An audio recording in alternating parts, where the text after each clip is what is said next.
तीनों दोषों को लेकर के हम आज चलेंगे और उन्हीं तीनों दोषों के बेसिस पर हम पूरी डिटेल स्टडी आज करने वाले।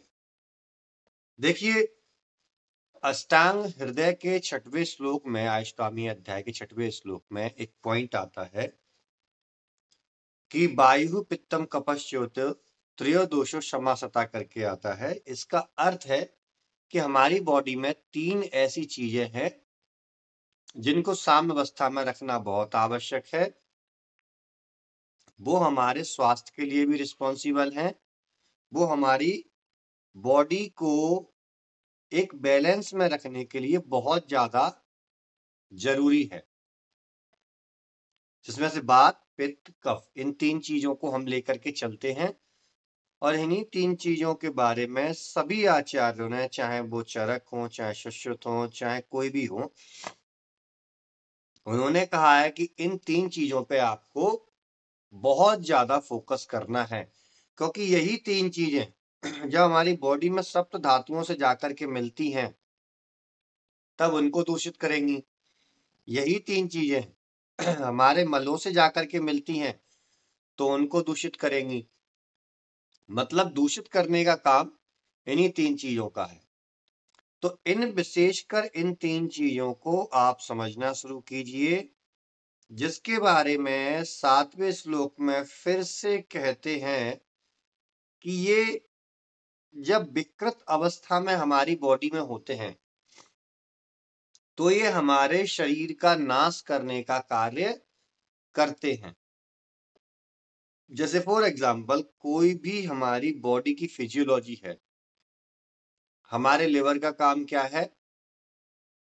हमारे लिवर का काम है बाइल जूस को बनाना, बाइल जूस में आवश्यक तत्वों को भेजना, साथ में उस बाइल जूस के जरिए हमारे डाइजेशन को स्ट्रॉन्ग करना। नेक्स्ट काम होता है कि कोई सी भी बॉडी के अंदर टॉक्सिन्स हो, उस टॉक्सिन को जाने से रोकने का काम करता है लिवर। अब यही लिवर की फिजियोलॉजी अगर बिगड़ जाए, या तो ये इस काम को इतनी ज्यादा मात्रा में करने लगे कि हमारे जो पोषक तत्व है हमारी बॉडी के अंदर, जो भी अच्छी चीजें आने वाली हैं उनको भी रोकना स्टार्ट कर दे, या फिर ये उसको अपनी क्षमता से कम करना शुरू कर दे। तो दोनों ही अवस्थाओं में हमारी बॉडी के अंदर हमें कई नुकसान झेलने पड़ सकते हैं। कई नुकसान, कई प्रकार की बीमारियों का नाम हम उसमें ले लेंगे। ठीक इसी प्रकार अगर वात पित्त कफ की मात्रा बढ़ जाए या वात पित्त कफ की मात्रा कम हो जाए अपने प्रमाण से, तो डेफिनेटली हमारे शरीर में रोगों का निर्माण होकर ही रहेगा, हम रोगग्रस्त होकर ही रहेंगे। इसीलिए बोला है 7वें श्लोक में हमारे यहाँ पर कि ये विकृत अवस्था में है तो शरीर को नुकसान पहुंचाते हैं, और यदि ये प्राकृतिक अवस्था में है, यानी अपनी साम्य अवस्था में है, ये बैलेंस स्टेज में है, तो ये कोई नुकसान ना पहुंचा करके शरीर को धारण करने का कार्य करते हैं, शरीर की सारी फिजियोलॉजी को लेवल पर ले आने का कार्य करते हैं। अब इस पॉइंट से हमें क्या समझ में आया? हम क्लिनिकली अगर सोच के देखें तो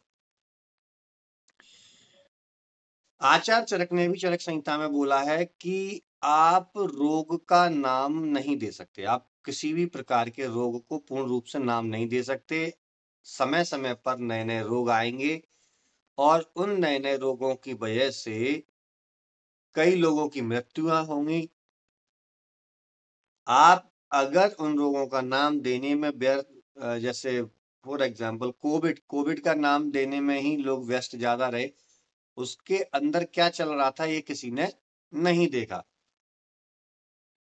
ऐसे ही कितने भी रोग आएंगे, आपको हमेशा उनके अंदर दोष कौन से दूषित हैं उस पर फोकस करना है, क्योंकि सबसे पहले बॉडी में दोष दूषित होते हैं, फिर दोष दूषित होकर के धातुओं को दूषित करते हैं, मलों को दूषित करते हैं, या आपस में संसर्गज भाव पैदा करके वो एक नए रोग की उत्पत्ति करते हैं,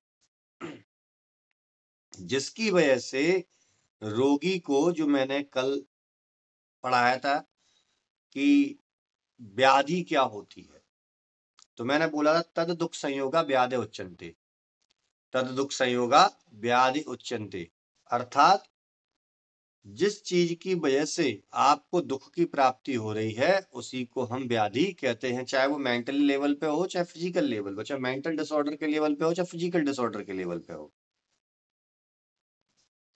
तो जब ये तीनों दोष दूषित होते हैं और ये तीनों दोष दूषित होकर के अन्य धातुओं, अन्य मलों को दूषित करते हैं, तो इसे हम रोग की उत्पत्ति मानते हैं। और ये तीनों दोष जब बैलेंस अवस्था में रहते हैं तो यहाँ से शरीर हमेशा स्वास्थ्य की ओर जाता है। तो क्लिनिकली हमें सिर्फ यही करना है कि आज से ही हम ऐसा अपना माइंडसेट बनाएंगे कि कोई भी व्यक्ति हमारे पास आता है, हमसे कुछ भी कहता है, हमें अपने लक्षण बताता है कि डॉक्टर साहब मुझे ये प्रॉब्लम इतने दिनों से है, मुझे ये प्रॉब्लम है, मुझे ये सिम्टम्स दिख रहे हैं, मैं ये खा लेता हूँ तो मेरी ये समस्या बढ़ जाती है, मैं ये ना खाऊं तो मुझे ये दिक्कत होने लगती है, मैं अगर सर्दियों में बाहर निकल जाऊं तो मेरे साथ ये होता है, सर्दियों में सुबह जल्दी उठूं तो ये होता है। पूरा दिनचर्या अपना वो बता रहा है, साथ में बता रहा है कितने समय से है। तो ये चीज भी हमें समझनी आवश्यक है और इन चीजों को समझते हुए हम अपने तीनों दोषों के गुणों को समझेंगे और उसमें से फाइंड करके निकाल के लाएंगे कि कौन सा दोष इसके अंदर ज्यादा मात्रा में दूषित हो सकता है। ज्यादा मात्रा में वर्ड समझ रहे हो आप? बॉडी में तीनों दोष हैं, वात, पित्त, कफ। अब वात दोष की मात्रा या वात दोष का प्रभाव इन दो दोषों से ज्यादा है तो वात प्रधान पित्तज, पित्त कफज व्याधि बोल सकते हैं। यदि पित्त का प्रभाव इन दोनों से ज्यादा है तो पित्त प्रधान वात कफज व्याधि बोल सकते हैं। अर्थात कि पित्त को दूषित करने वाली चीजें यदि बॉडी में आती हैं, पित्त को दूषित करने वाली चीजें बॉडी के अंदर आती हैं, तो पित्त बहुत तेजी से अपना प्रभाव दिखाएगा अपेक्षाकृत वात और कफ के।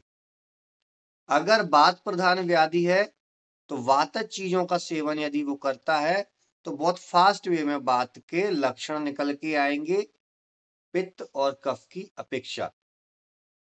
इस प्रकार से हम दोषों की प्रधानता को जज करते हैं। फिर उन दोषों के पीछे के रीजन को भी हमें पता करना होता है। कई बार क्या होता है, एक सिंपल सा ही एग्जांपल मैं आपको बताता हूं कि वात दोष है, वात दोष है और वात दोष की वजह से हमारी बॉडी में,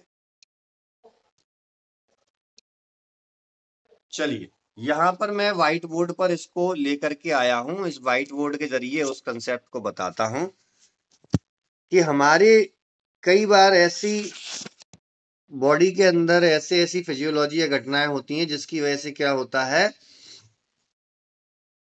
कि हम समझते हैं कि ये दोष बढ़ा हुआ है, लेकिन दोष बढ़ने का कारण स्वयं नहीं होता है, दोष बढ़ने का कारण अन्य रीजन भी होते हैं। फॉर एग्जाम्पल हमारी बॉडी में कई स्रोतस हैं, हमारी बॉडी का ये स्रोतस है, कई प्रकार के स्रोतस है और ये स्रोतस वात, पित्त, कफ, रस, रक्त, मांस, मेद, अस्थि, मज्जा सभी धातुओं को जाने का पाथवे देते हैं, सभी धातुओं को जाने का पाथवे देते हैं। लेकिन यदि हमारे इन्हीं के अंदर, इन्हीं स्रोतस के अंदर ब्लॉकेज हो जाता है या कोई रुकावट आ जाती है, तब क्या होगा?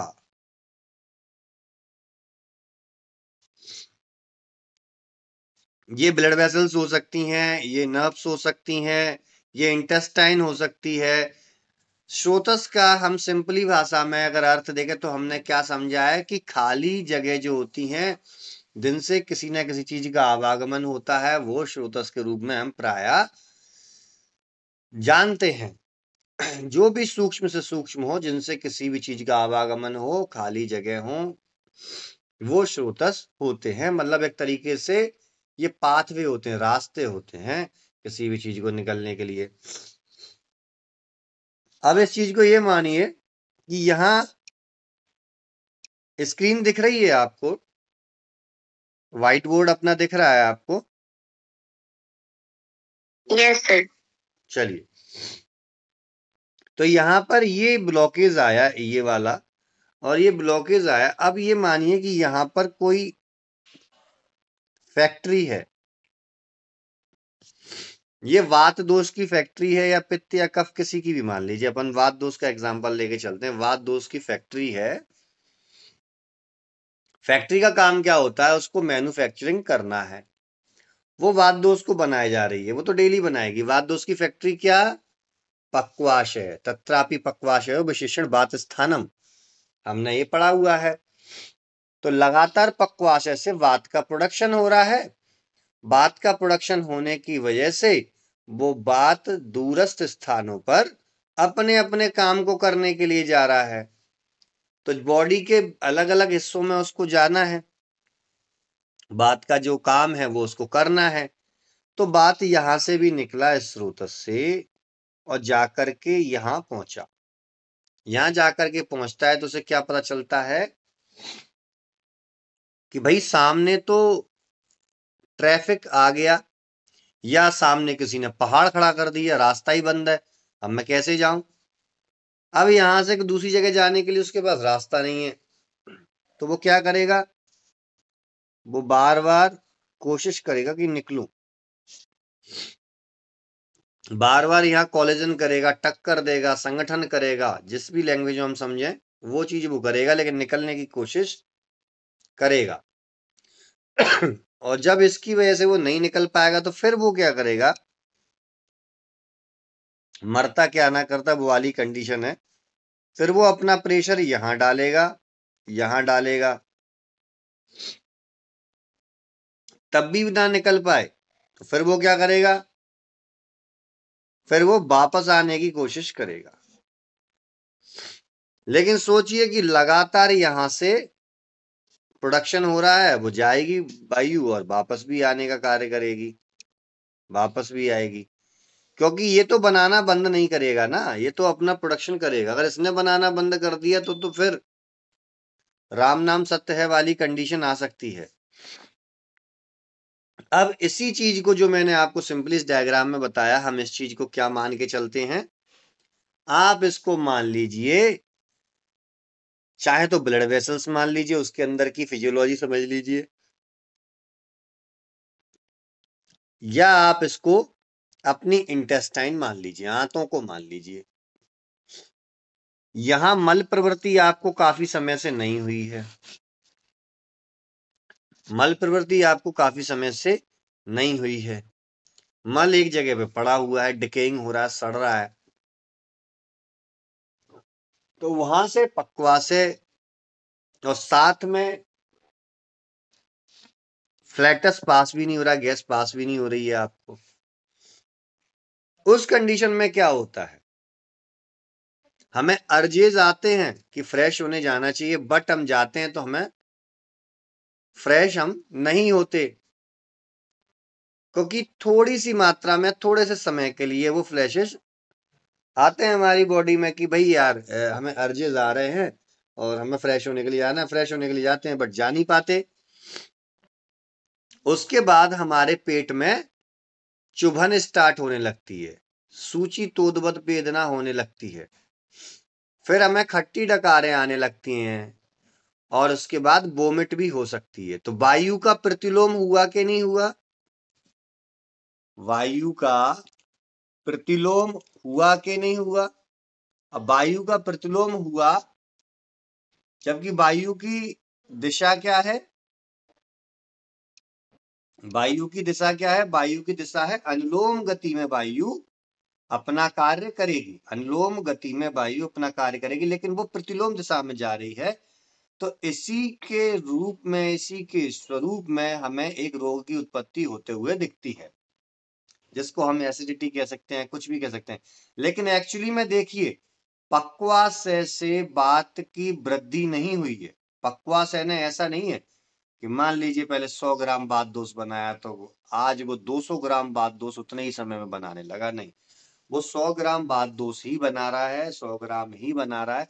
बस वहां पर अवरोध आ गया। स्रोतो अवरोध आने की वजह से हमें ऐसा प्रतीत हो रहा है कि वात दोष बढ़ रहा है, वात वृद्धि हो रही है। इसी प्रकार से स्रोतो अवरोध पित्त के रास्ते में, इसी प्रकार से स्रोतो अवरोध कफ के रास्ते में आ सकता है। और इनको ले जाने वाला क्या है? पित्त पंगु, कफ पंगु, पंग वो मल धातु, वायुना यत्र नियंत्रित तत्र गच्छन्ति मेदवत। इन तीनों दोषों की गति के लिए रिस्पॉन्सिबल कौन है? इन दोनों दोषों की गति के लिए रिस्पॉन्सिबल कौन है? धातुओं की गति के लिए रिस्पॉन्सिबल कौन है? तो वात दोष रिस्पॉन्सिबल है। इसलिए सबसे ज्यादा रोग वात दोष के कारण ही होते हैं। वात दोष की दृष्टि के कारण एक लगभग 80 प्रकार के रोगों को होते हुए देखा गया है। ठीक इसी प्रकार इसी फिनोमेना को हम उठा करके ब्लड वेसल्स के अंदर ले जाएं। इसी फिनोमेना को हम ब्लड वेसल्स के अंदर ले जाएं तो जो मैंने बताया था कि ब्लड वेसल्स के अंदर आप इसी फिनोमेना को आप ब्लड वेसल्स के अंदर ले गए तो मैंने बताया था कि जो ब्लॉकेज था वो क्लॉट्स हो सकते हैं, वो कुछ भी हो सकते हैं, या वहां ब्लड वेसल्स की एंडोथीलियम रप्चर्ड हो गई हो, जो भी हो, कुल मिलाकर के वहां पर रुकावट है। वात दोष जा रहा है और वापस आ रहा है, वात दोष जा रहा है, वापस आ रहा है। मींस कौन सा वात दोष वहां पर होगा? हम उसको ब्यान वायु की तुलना कर सकते हैं, क्योंकि हम कार्डियोलॉजी के अंदर चल रहे हैं। ब्यान वायु की हम तुलना कर सकते हैं। कोई कार्डियोलॉजी के अंदर हम जा रहे हैं तो ब्यान वायु यहाँ से हृदय में उसका स्थान है, वापस हृदय पे आएगी, इधर जाएगी, वापस हृदय पे आएगी, अपने पूर्व स्थान की ओर वो गमन करेगी। अब यहां से वो आगे की तरफ पूरे सर्कुलेट नहीं हो पा रही है तो क्या करेगी? वो ब्लड वेसल्स की ऊपर की दीवार पर प्रेशर डालेगी। फॉर एग्जाम्पल, इतनी सी जगह है, इतनी सी जगह में से अगर मैं 15 लोगों को निकालूं, जो कि 5 लोग निकल सकते हैं, और लेकिन 15 लोगों को निकालूं तो कहीं ना कहीं इन दीवालों पे, इस दीवालों पर टक्कर पड़ेगी। ये दीवालों पे, अब ये तो दीवार तो खड़ी रहती है, ऐसा तो नहीं सरक जाएगी। ठीक यही कंडीशन क्या होती है कि जब व्यक्ति की ब्लड वेसल्स रप्चर्ड हो जाती तो उससे N2O gas, nitric oxide gas जो होती है वो निकलती है, और उसके निकलने से ब्लड वेसल्स की इलास्टिसिटी की क्षमता बनी रहती है, उसके तनने की, उसके सिकुड़ने की, उसके फैलने की, उसके vaso constriction and vaso dilation, इसकी क्षमता बनी रहती है। तो जब हमारा ब्लड प्रेशर बढ़ता है तो वो फैल जाती हैं, वैसोडाइलेट हो जाती हैं और बीपी को कंट्रोल करती हैं। जब बीपी हमारा लो होता है तो वैसो कॉन्स्ट्रिक्शन करके, सिकुड़ के बीपी को बैलेंस करती है। लेकिन ये कैपेसिटी खत्म हो जाती है due to damage of endothelium of blood vessels. आपकी ब्लड वेसल्स की एंडोथेलियम डैमेज हो गई तो वहां से नाइट्रिक ऑक्साइड निकलना बंद हो जाएगी, और नाइट्रिक ऑक्साइड निकलना बंद हो जाएगी तो ये क्षमता उसकी खत्म हो जाती है। अब हम क्या कह रहे थे कि ये ब्लॉकेज हुआ, और ब्लॉकेज से ये टक्कर खाया वात दोष ने, ब्यान वायु ने, तो वो क्या करेगा? या तो वापस जाएगा या ऊपर की तरफ टक्कर मारेगा। तो ऊपर से निकलने की कोशिश, इधर से निकलने की कोशिश। लेकिन ये हो गई है हार्ड, तो ये ना तो फैल रही है ना सिकुड़ रही है, ये सिर्फ ऐसी हो गई है।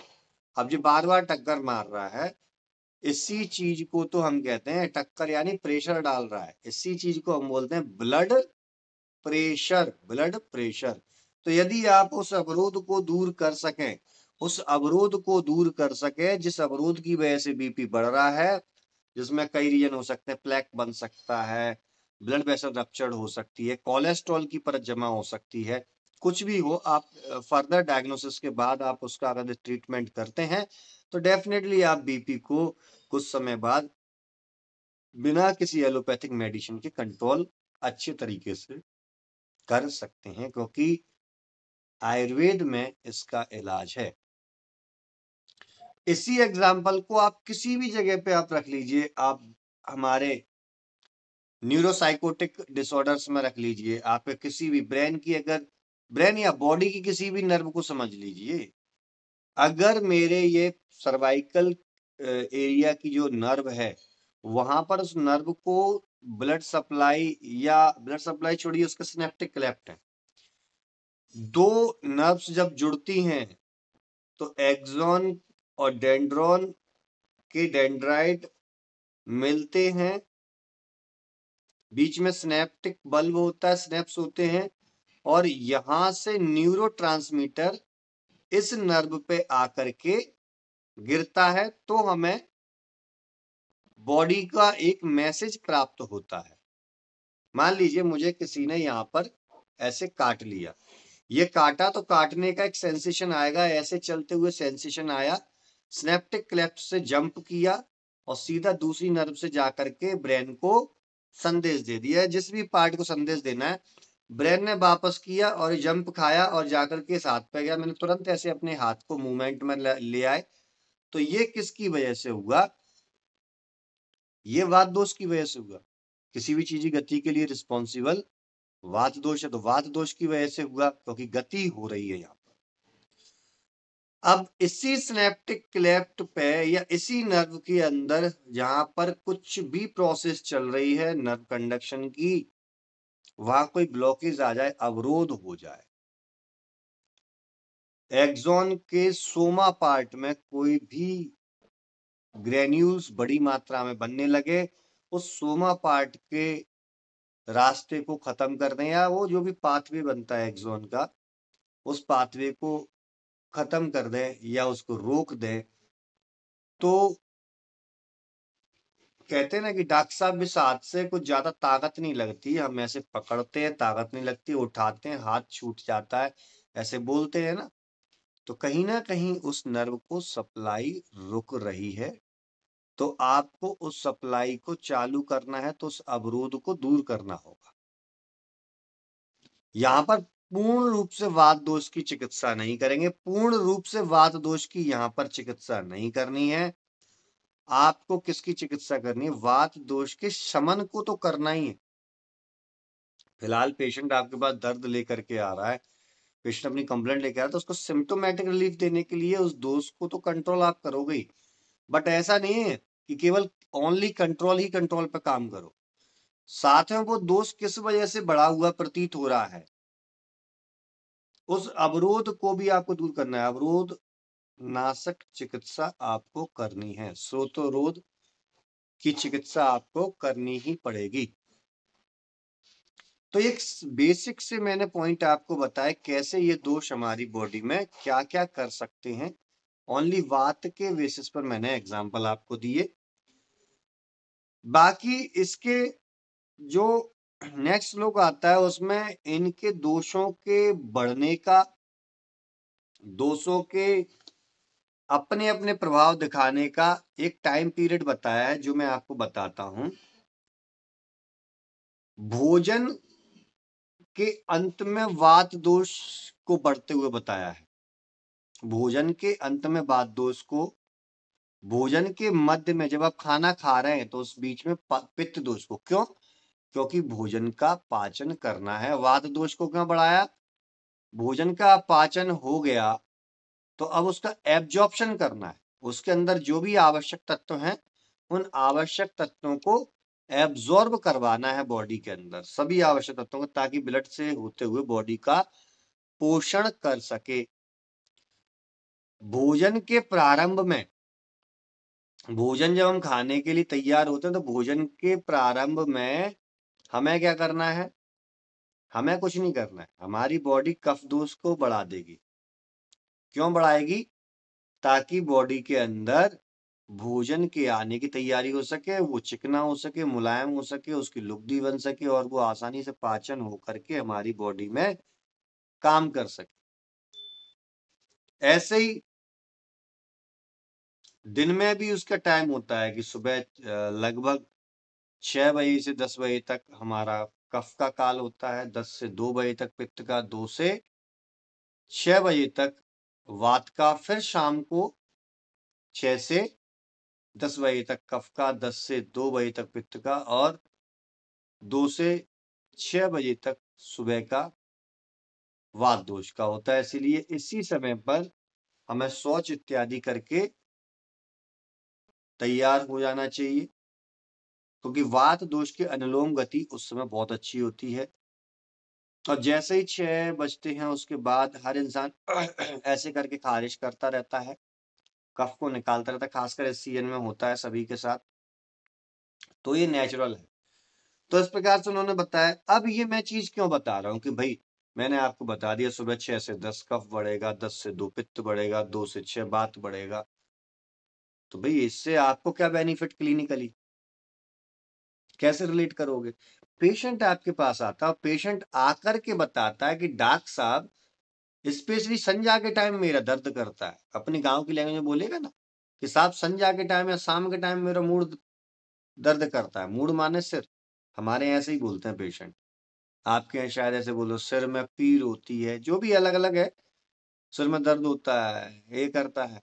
तो वहीं पर आप समझो कि कहीं यार ऐसा तो नहीं है कि ये बात प्रकोपित समय है, वात का जो समय है कि शाम को या 2 से 6 के आसपास जो टाइम है वो वात का है।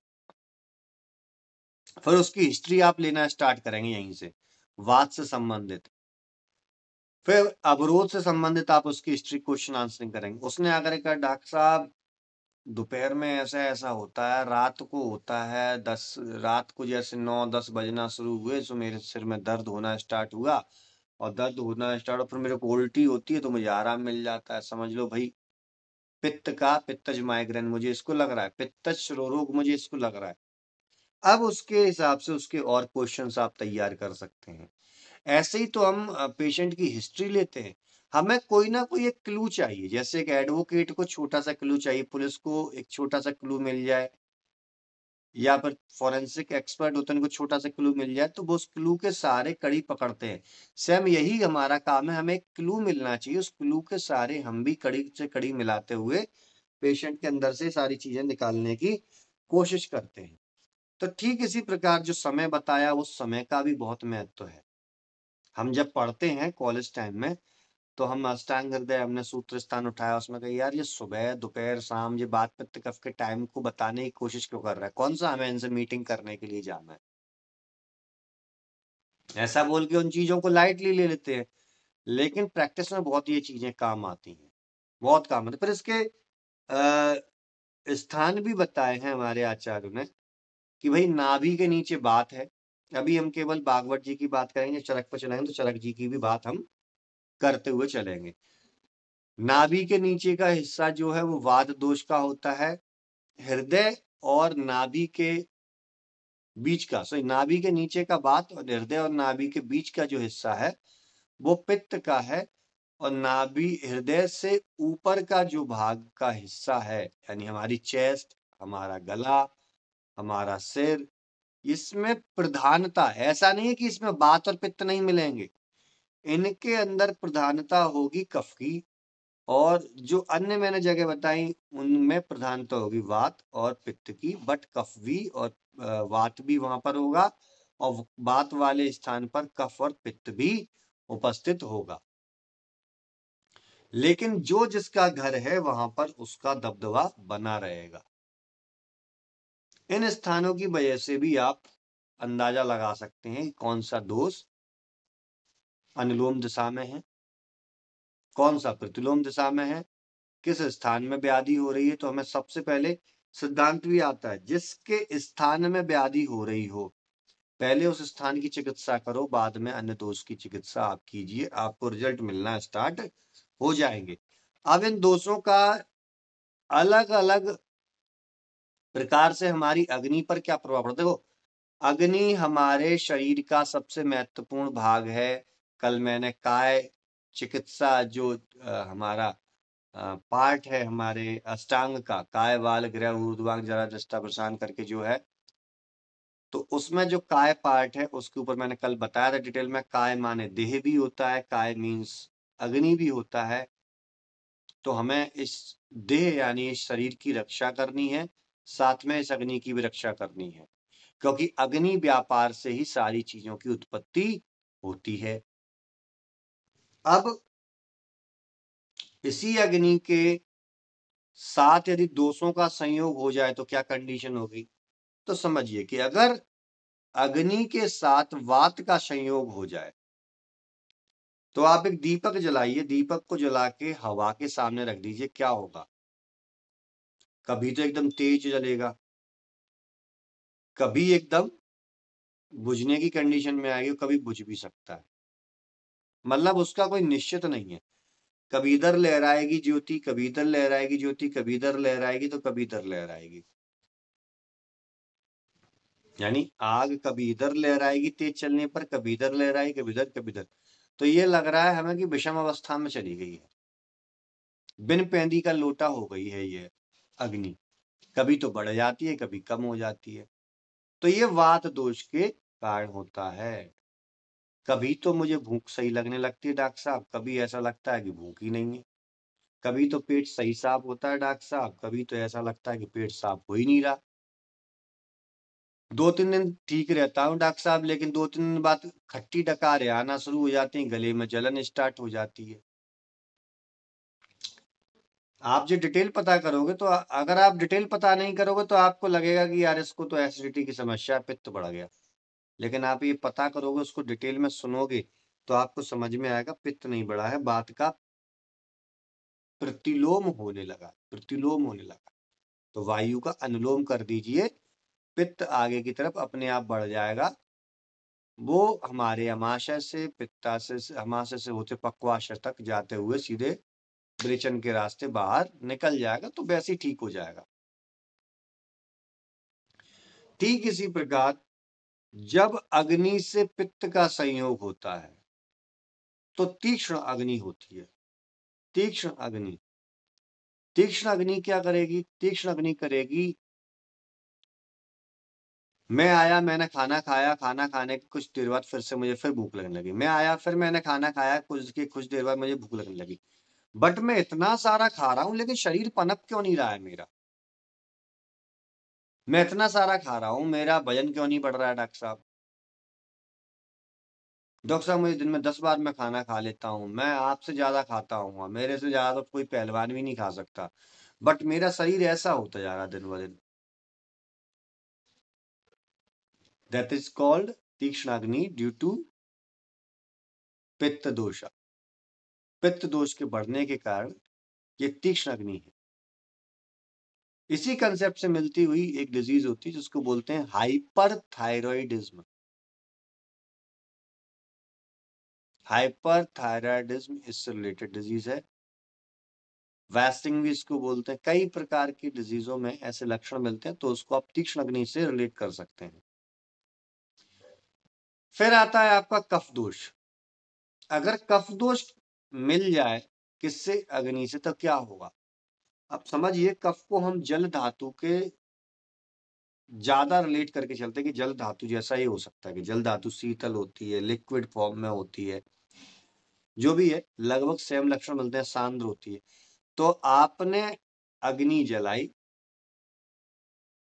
उसके ऊपर आपने डंडा जल डाल दिया तो क्या होगा?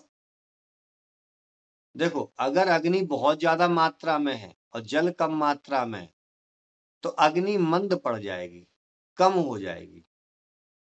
जितनी मात्रा में जल रही थी पहले, इतना एरिया कवर कर रही थी अग्नि, अब इतने एरिया में सिमट के रह गई, अब इतने एरिया में सिमट के रह गई। अगर इस अग्नि, ये कम मात्रा में हुई अग्नि और उसके ऊपर हमने ज्यादा मात्रा में पानी डाल दिया तो वो बिल्कुल बुझ भी जाएगी, तो अग्नि समाप्त भी हो जाएगी। तो इसी प्रकार अग्नि मांद बॉडी में होता है, तो उस अग्नि मांद की चिकित्सा हमें कफ दोष को समन करके, कफ दोष को निकाल करके करनी होती। तो ठीक इसी प्रकार आज हमने यहाँ तक दोषों को पढ़ा। कल हम दोषों के गुणों को पढ़ेंगे, गुणों का अलग अलग प्रभाव से एनालिसिस करेंगे और उस एनालिसिस के आधार पर हम कई चिकित्सात्मक विवरण भी पढ़ेंगे। तो आज की क्लास को यहीं समाप्त करते हैं, कल फिर मिलेंगे सेम टाइम पर, सेम जगह।